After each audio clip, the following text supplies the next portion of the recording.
ഏയ് രാം, ഒന്ന് മിണ്ടാതിരി.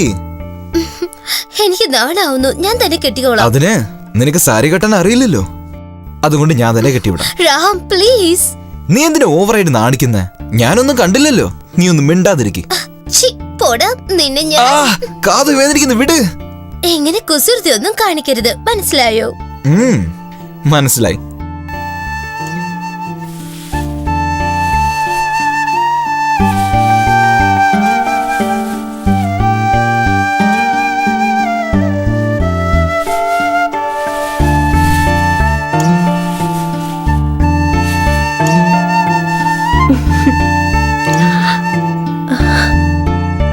ഈ ഡ്രസ്സിൽ കാണുമ്പോ നീ ശരിക്കും ഒരു മോഹിനിയെ പോലെ തന്നെ ഉണ്ട്. ഒരുപാട് ഐസ് വെക്കണ്ട. ഈ ഡ്രസ്സിൽ ഞാൻ അത്ര സുന്ദരിയാണോ? ഞാൻ പറയുന്ന സത്യ.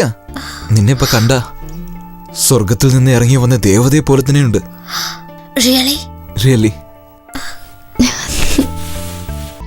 അങ്ങനെ ഒരു ദിവസം പോയിക്കൊണ്ടിരിക്കുമ്പോഴാണ് ഞാൻ എന്റെ മോഹിനിയെ കണ്ടത്. ഞാൻ തേടിക്കൊണ്ടിരുന്ന, എന്റെ മനസ്സിലുണ്ടായിരുന്ന ആ ഫ്രെയിം അവളുടേതാണെന്ന് അപ്പോഴാണ് ഞാൻ മനസ്സിലാക്കിയത്. കഴിഞ്ഞ ജന്മത്തിൽ നഷ്ടപ്പെട്ട എൻ്റെ ഹൃദയ റാണി ഇവളാണെന്ന് എൻ്റെ മനസ്സ് പറഞ്ഞു.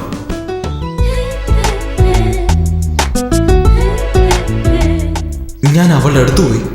പക്ഷെ അതിനുള്ളിൽ അവൾ പെട്ടെന്ന് കാണാതെയായി. ഞാൻ അവളെ എല്ലായിടത്തും തിരഞ്ഞു നോക്കി, പക്ഷേ അവളെ കണ്ടില്ല.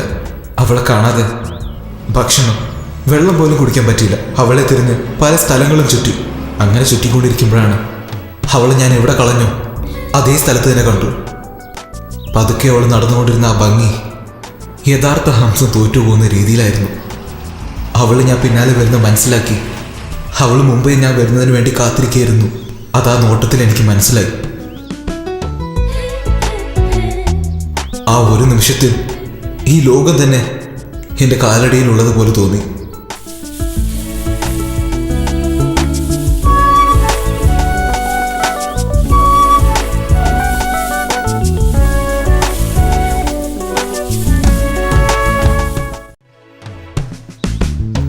അവൾ എനിക്ക് തന്നുകൊണ്ടിരുന്ന കൊച്ചു കൊച്ചു സന്തോഷങ്ങൾ, അവളുടെ ചിരി, നടത്തം എല്ലാം എന്നെ അതിശയിപ്പിച്ചിരുന്നു. ആരടുത്തും അധികം സംസാരിക്കാത്ത ഞാൻ അവളടുത്ത് മാത്രം കുറെ നേരം സംസാരിച്ചു.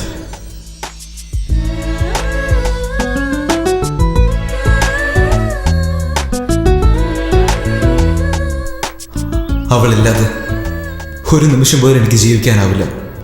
സിറ്റുവേഷൻ മാറി.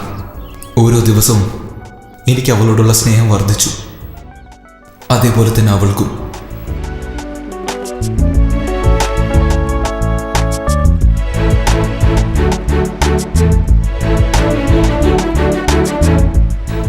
ഞങ്ങളുടെ ഈ പ്രേമം കണ്ട് പ്രകൃതി മനോഹരമായ ഈ കാട്, മല, നദി എല്ലാം ഞങ്ങളെ സപ്പോർട്ട് ചെയ്യുന്നതുപോലെ സന്തോഷിച്ചു.